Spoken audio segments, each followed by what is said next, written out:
गलती से खोजी गई रहस्यमयी सभ्यताएं।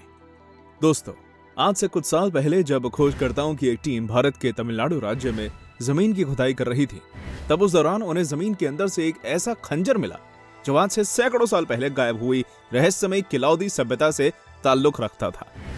हालांकि यह गलती से खोजी गई इकलौती सभ्यता नहीं है, क्योंकि इसके अलावा भी दुनिया भर में कुछ ऐसी विलुप्त सभ्यताएं खोजी हैं जिनके बारे में जानकर आपके होश उड़ जाएंगे। Number 10, Akrotiri the real Atlantis. दोस्तों, सेंटोरिनी के ग्रीक आइलैंड पर मौजूद आक्रोतिरी शहर 3600 साल पुराना एक ऐसा प्राचीन शहर है जो अटलांटिस शहर के मूल जीवन को दर्शाता है। शायद ही आपको मालूम हो कि इस प्राचीन शहर में एक समय पर एक बड़ी आबादी रहा करती थी, पर 1650 बीसी में हुए एक ज्वालामुखी विस्फोट से यह शहर पूरी तरह से तबाह हो गया। इसके बाद यहाँ जमीन का नामोनिशान तक नहीं बचा। आपको जानकर आश्चर्य होगा कि दुनिया भर के आर्कियोलॉजिस्ट का ऐसा मानना है कि यहाँ मिनोअन सिविलाइजेशन रहा करती थी, पर ज्वालामुखी से निकलने वाली राख इतनी मोटी थी कि इसमें इंसानों के अवशेष खोज पाना बेहद मुश्किल था। पर फिर भी खोजकर्ताओं ने इस जगह पर मौजूद राख में विभिन्न प्रकार के आर्टिफैक्ट्स और एक समृद्ध राज्य के कुछ अवशेष पाए, जिससे पता चलता है कि वहां पर रहने वाले लोग बहुत ताकतवर और अमीर हुआ करते थे। Number 9, civilisation under the ice. इतना तो आपको मालूम ही होगा कि मौजूदा समय में अंटार्कटिका महाद्वीप की बर्फ में केवल वैज्ञानिक ही रहते हैं, लेकिन एक दावे के अनुसार प्राचीन लोग न केवल अंटार्कटिका में रहा करते थे, बल्कि वहां पर एक पूरी सभ्यता मौजूद थी। इसी बात को साबित करते हुए एक साक्ष्य गूगल अर्थ से सामने आया, जिसमें खोजकर्ताओं ने गलती से टुंड्रा से चिपके हुए एक पिरामिड की खोज की थी।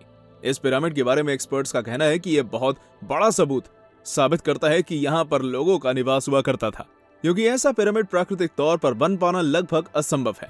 ये पिरामिड काफी बड़े आकार के हैं, जिनको लेकर अक्सर बहुत सी थ्योरीज दी जाती हैं, जिनमें से एक थ्योरी ये भी है कि शायद इन पिरामिड्स में रहने वाले लोग आज भी बर्फ के नीचे रहते हैं और वो बर्फ पिघलने का इंतजार कर रहे हैं। Number 8, the Nuragic civilisation.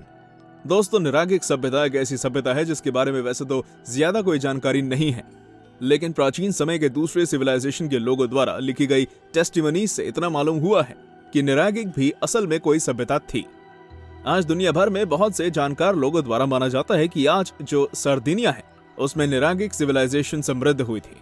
Roman द्वारा एक लिखित गवाही से पता चलता है कि निरागिक सिविलाइजेशन कई सैकड़ों साल पहले ही नष्ट हो गई थी, क्योंकि जब रोमन का साम्राज्य वहां तक पहुंचा तब वहां निरागिक सिविलाइजेशन जैसी कोई भी सभ्यता नहीं थी, जिस वजह से आज भी सटीक तौर पर कोई नहीं जानता कि आखिर ये सभ्यता किस जगह रहती थी।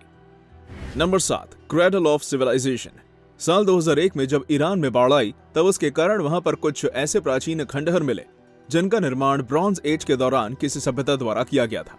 वैसे तो इस प्राचीन खंडहरों की खोज गलती से हुई थी, लेकिन 2001 में प्राचीन रहस्यमय वस्तुओं को लोकल एंटीक्स मार्केट के द्वारा ऑनलाइन दर्शाया गया था, जिसमें हथियार, मिट्टी के पात्र, पानी पीने के पात्र, गहने और बोर्ड गेम्स भी शामिल थे, जो कि असामान्य चित्रों से सजे हुए थे और ये आर्कियोलॉजिस्ट की समझ से भी परे थे।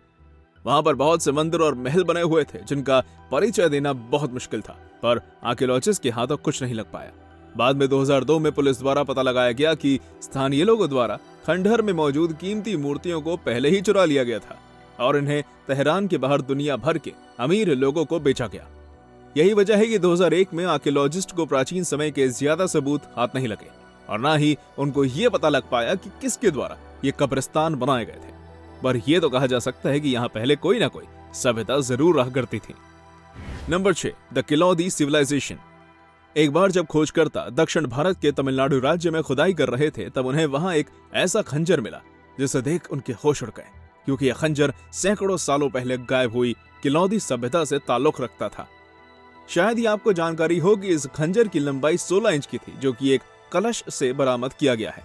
इतना ही नहीं, इस कलश के साथ कई कंकाल भी वहां दफनाए हुए थे। हालांकि खंजर 2 हिस्सों में टूट गया था, पर फिर भी उसका लकड़ी का हैंडल अब भी बरकरार था। कई आर्कियोलॉजिस्ट कहते हैं कि 600 साल वर्ष पहले इस तरह के खंजर सैनिकों द्वारा युद्ध में इस्तेमाल किए जाते थे। इसके अलावा 25 और कलश खोजे गए थे, जिसमें से कुछ कलश में हथियार थे और कुछ कलश से हड्डियां बरामद की गई थी। माना जाता है कि यह वस्तुएं किलाउदी सभ्यता द्वारा छोड़ी गई थी, जिन्हें हड़प्पन सिविलाइजेशन का वंशज माना जाता है। Number 5, Urartu castle. पूर्वी टर्की में खोजकर्ता उस वक्त हैरान रह गए जब उनके द्वारा गलती से एक 8200 फीट की ऊंचाई वाले पहाड़ पर एक प्राचीन महल के सबूत खोजे गए। दोस्तों, इस खोज के बाद आर्कियोलॉजिस्ट ने जब इस महल के पास बनी प्राचीन दीवारों को देखा तब उन्हें वहां पर चीनी मिट्टी के बने पात्र के कुछ टुकड़े भी दिखाई दिए, जहां से महल थोड़ी दूर पर स्थित था, जिसमें नींव के अलावा कुछ और मौजूद नहीं था।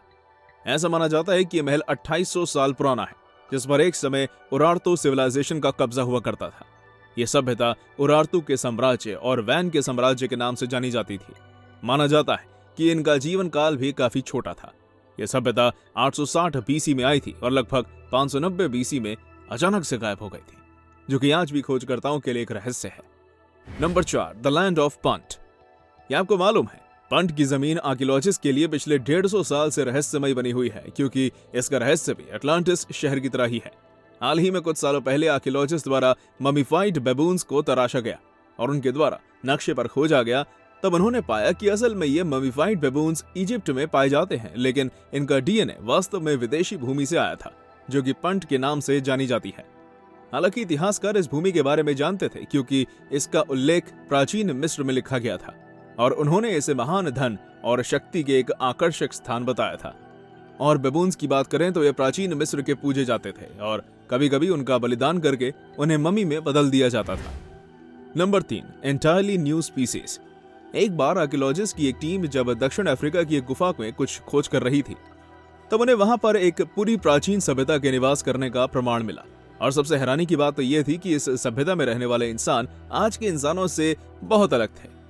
हम सब जानते हैं कि इंसानों का एवोल्यूशन आज से 2 से 3 लाख साल पहले पूर्वी अफ्रीका से हुआ था, लेकिन इसका मतलब यह नहीं कि इंसान इस धरती पर रहते ही नहीं थे, क्योंकि इससे पहले भी लगभग इंसान जैसे दिखने वाली प्रजाति पाई जाती थी, जिन्हें होमिनिन्स के नाम से जाना जाता था। एक बहुत बड़ी पेलिएंथ्रोपोलॉजिस्ट डॉक्टर ली बर्जर ने गलती से कंकाल की हड्डियों के कुछ टुकड़े को देखने के बाद इस राइजिंग स्टार गुफा की खोज शुरू कर दी और उन्होंने इन टुकड़ों को होमो नालेदी का नाम दिया, जो कि इंसान के कोई पूर्वज जैसा प्रतीत हो रहा था। एक्सपर्ट्स बताते हैं कि प्रजाति बहुत हद तक इंसानों जैसी दिखती है, पर इनका कद काफी छोटा है। छोटा सर और चेहरा इंसानों से काफी अलग था। एक विचित्र और मजेदार बात तो यह है कि ये भी 3 लाख साल पहले पाए जाते थे, मतलब हम होमो सेपियंस के साथ साथ ही। Number 2, ancient Colombian tribes. दोस्तों, इंग्लैंड और कोलंबिया के आर्कियोलॉजिस्ट की एक टीम ने अमेज़न रेन फॉरेस्ट की गहराई में 8 मील की चट्टानों पर हजारों ऐसे चित्र खोज डाले, जिन्हें देखकर उनके होश उड़ गए, क्योंकि ये चित्र आइस एज के समय के हैं और वो एक ऐसी सभ्यता को दर्शाते हैं जो हजारों वर्ष पहले गायब हो गई थी। दोस्तों, इन चित्रों के बारे में जानकर मार्क रॉबिन्सन का कहना था कि जंगल में मौजूद कलाकृतियों की अफवाहें थी, लेकिन किन्हीं सुरक्षा कारणों की वजह से इस जगह कोई नहीं चाहता। लेकिन फिर टीम ने एकजुट होकर जंगल में जाने का फैसला किया और खुशी की बात यह है कि उनको निराश नहीं होना पड़ा।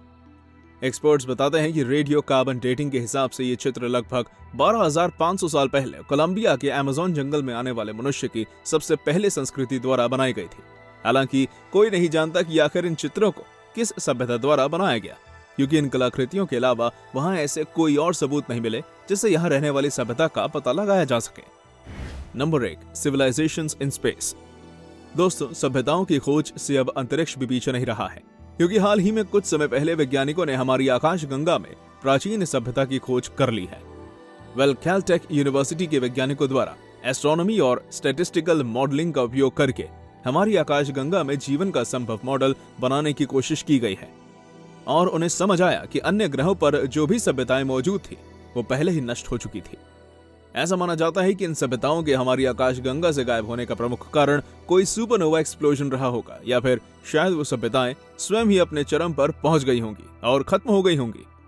ऐसा माना जाता है कि शायद आज भी हमारी आकाशगंगा में बहुत सी सभ्यताएं मौजूद हैं, पर वो हमसे इतनी दूर हैं कि हम उन्हें खोज नहीं सकते। तो दोस्तों, ये थी हमारी एक और इंटरेस्टिंग वीडियो। अगर पसंद आई हो तो इसे लाइक करें और हाँ, जाते जाते चैनल को सब्सक्राइब जरूर कर दीजिएगा। धन्यवाद।